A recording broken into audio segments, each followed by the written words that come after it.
The first time Tulu shouted at me, after we got married, I told myself it was because he was tired. The second time, I blamed the stress from his business. By the third year of our marriage, I had run out of excuses. My name is Amara, and if anyone had told me that the man I loved would become the biggest source of my sadness, I would have laughed. To everyone outside, Tulu was the perfect husband. He was successful, generous to friends, respectful to elders, and always smiling. Whenever we attended weddings or family gatherings, people admired us. "You are lucky," they always said. I smiled because I didn't know how to explain that. The man everyone admired became someone completely different once our front door closed.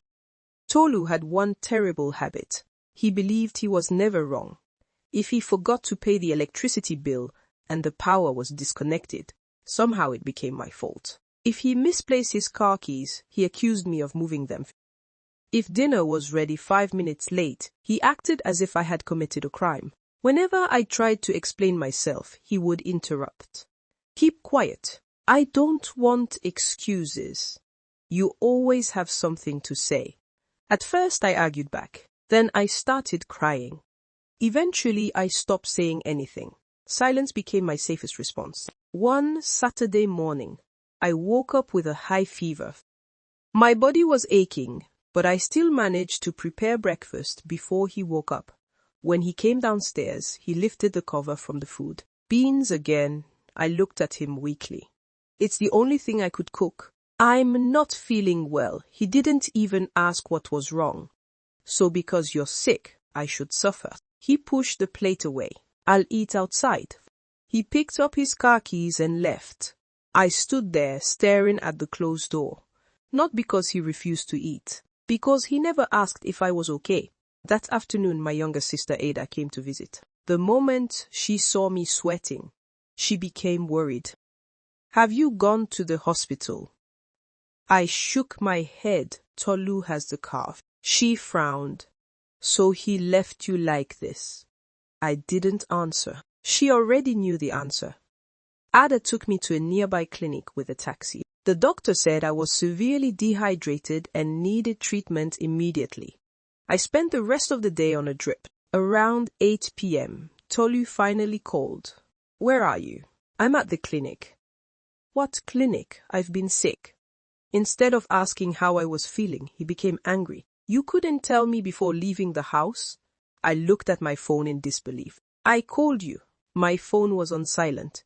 You still should have waited." I ended the call. For the first time in our marriage, I ended the conversation without apologizing. When I returned home that night, he didn't ask how the treatment went. He didn't ask what the doctor said. Instead, he complained that the house wasn't clean. I looked around the living room. Then I looked at him. Something inside me changed. Not dramatically, not loudly, quietly. I realized I had been trying to earn kindness from someone who didn't even think I deserved basic respect. And that was the night I stopped begging my husband to treat me like his wife. The next morning, I woke up before Tolu as usual. I prepared breakfast, packed his lunch, ironed his clothes, and placed everything where he would find them. The only thing I didn't do was speak to him. When he came downstairs, he noticed immediately. "Good morning," I continued washing the dishes. He looked at me for a few seconds. "I greeted you." I nodded without turning around. He shrugged and picked up his bag. As he reached the door, he stopped.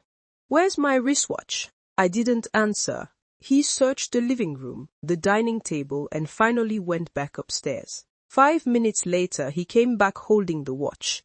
It had been on his bedside table all along. Normally, he would have blamed me first. This time, he said nothing and left. For the first time in years, the house felt peaceful. I wasn't angry anymore. I was simply tired. That evening, he came home carrying a takeaway bag. He dropped it on the dining table. I bought food. I nodded. He expected me to smile. I didn't. He expected me to thank him. I quietly served myself and went back upstairs after eating. That was unusual. Before, I would have sat beside him, hoping we could talk. Now I had nothing to say. Over the next few days, my routine changed.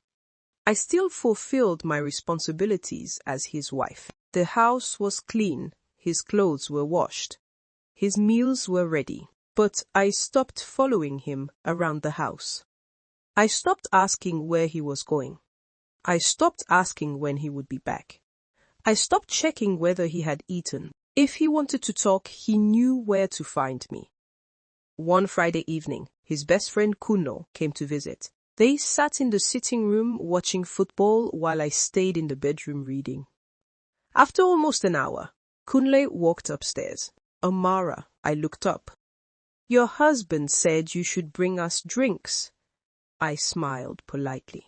The drinks are in the fridge. He knows where they are. Kunle looked surprised. Oh, okay. A few minutes later, I heard Tolu opening the fridge himself. He didn't call me again. Later that night, after Kunle left, Tolu entered the bedroom. You embarrassed me. I looked up from my book. How? You made me get the drinks myself. They were in the fridge. You should have brought them. You have two hands. The room became silent. He stared at me as if I had spoken a foreign language. For years, he had expected me to do every little thing without question. This was the first time I calmly refused. You've changed, he finally said. I closed my book. No, I'm just tired. He laughed. So this is because of that hospital incident. I didn't answer, he continued. Women like to exaggerate everything. That sentence hurt more than I expected. Not because it was new, because it confirmed that he still didn't understand. He believed the problem was one argument. He had no idea it was years of feeling unseen. The following Sunday, we attended his cousin's birthday party. As always, people admired us. One woman smiled at me. Tolu spoils you, doesn't he? Before I could answer, Tolu wrapped an arm around my shoulder. My wife complains too much, he joked. Everyone laughed. I forced a smile.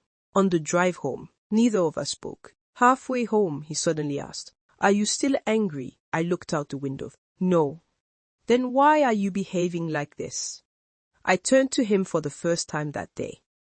I'm behaving like someone who has stopped expecting you to change. He tightened his grip on the steering wheel. For the rest of the journey, the car was silent. When we got home, he followed me into the bedroom. Amara, I continued folding my clothes. This attitude of yours has to stop. I looked at him calmly. No, Tolu, he frowned. It doesn't. For the first time since they got married, Tolu had no response. He stood there in complete silence, watching the woman who had always chased peace walk away without looking back. Tolu thought I would eventually go back to my old self. He believed my silence was just another phase. He was wrong. 2 weeks passed. I stopped reminding him about everything. If he forgot a meeting, I didn't remind him. If he left his laptop charger at home, I didn't drive after him. If he couldn't find something, I didn't stop what I was doing to help him search. He began doing things for himself, not because he wanted to, because he had no choice. One evening, he walked into the kitchen while I was preparing dinner. Can you iron the blue shirt? I need it tomorrow. I didn't look up. I've already ironed the clothes for this week. If you need another one, you can do it. He laughed. You must be joking. I'm not. Or, he stood there for a few seconds before walking away. 10 minutes later, I heard him struggling with the iron. A few moments after that, I smelled something burning. He had scorched his expensive shirt. He stormed into the kitchen holding it. Look at this. I glanced at the shirt. You burnt it. If you had ironed it like I asked, this wouldn't have happened. I turned off the cooker and faced him. No, Tolu. If you had ironed it carefully, it wouldn't have happened. He opened his mouth to argue, but stopped. For once, he couldn't twist the situation. The next morning, he left for work wearing another shirt without saying a word. Later that afternoon, my phone rang. It was my mother-in-law. My daughter, how are you? I'm fine, Mama. I've been calling Tolu, but he isn't picking up. He may be busy. She hesitated. Is everything okay between both of you? I smiled sadly. We're fine. She knew I was lying. Mothers always know. That weekend she came to visit. After lunch, she called me into the guest room. Tell me the truth. Isn't I remained silent. She held my hand. What is my son doing? I looked at her for a long time before speaking. Mama, your son doesn't know how to respect people he loves. She didn't interrupt. He believes saying sorry is a sign of weakness. He thinks providing money is enough. He doesn't insult me every day, but he talks to me as if my feelings don't matter. He never listens. If we argue, he must win. If he hurts me, he expects me to forget it without him apologizing. By the time I finished talking, tears filled her eyes. I raised him better than this. I know that evening she spoke to Tolu privately. I didn't hear the conversation, but I heard his voice becoming louder. Mama, she's exaggerating. You know how women are. A few minutes later, his mother walked out of the room shaking her head. As she was leaving, she hugged me tightly. Take care of yourself. Those words stayed with me that night. Tolu entered our bedroom looking annoyed. So you started reporting me to my mother. I didn't report you. Then why did you tell her our private issues? She asked me. You should have lied. I looked at him in disbelief. You wanted me to lie so people would keep believing you're a perfect husband. He folded his arms.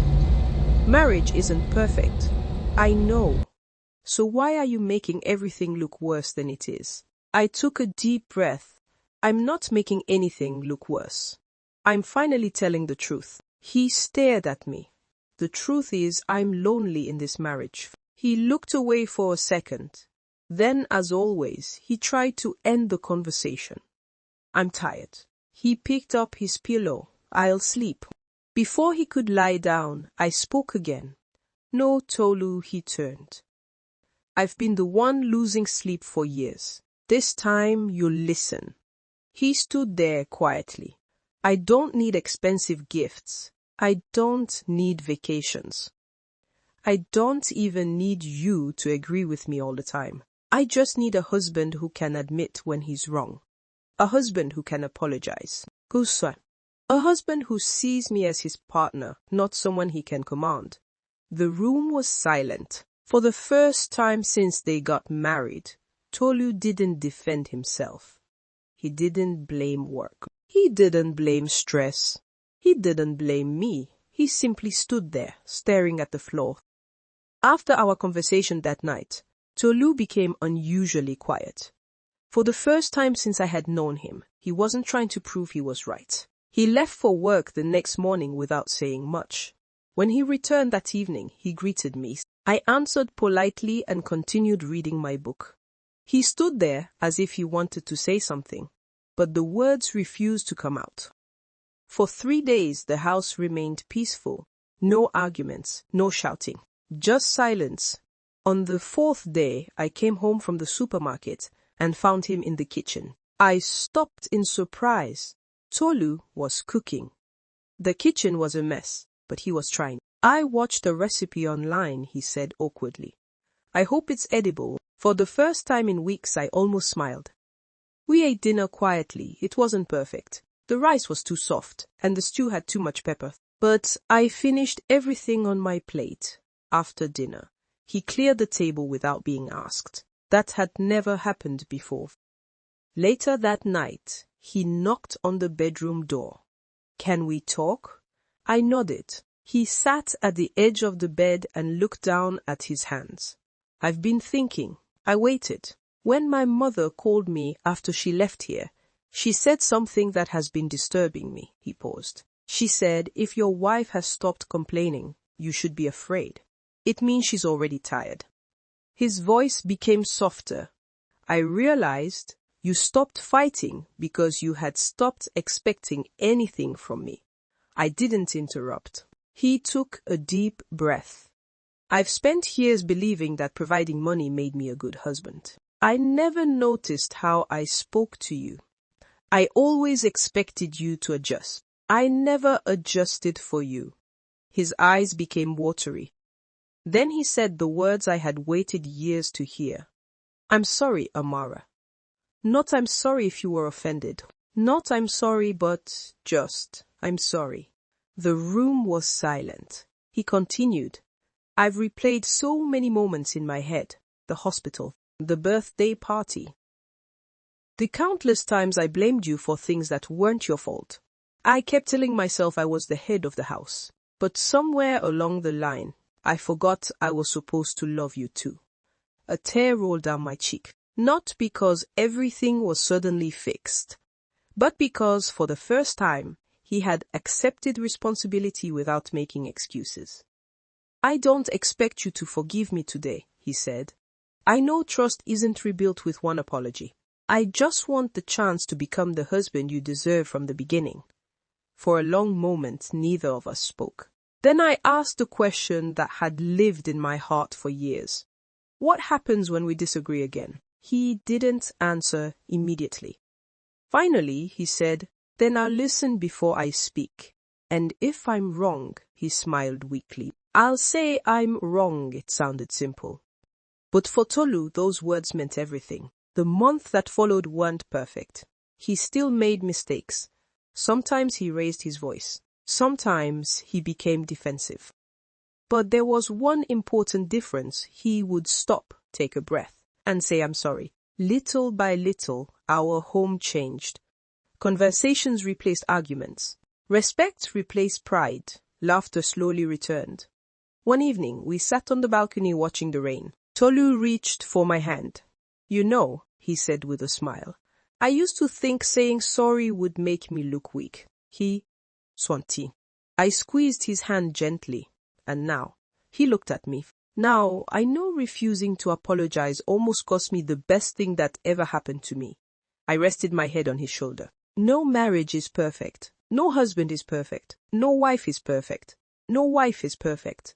But a marriage where two people are willing to listen, take responsibility, and choose each other every day can survive almost anything. And that was the day my annoying husband finally became the partner I had been praying for.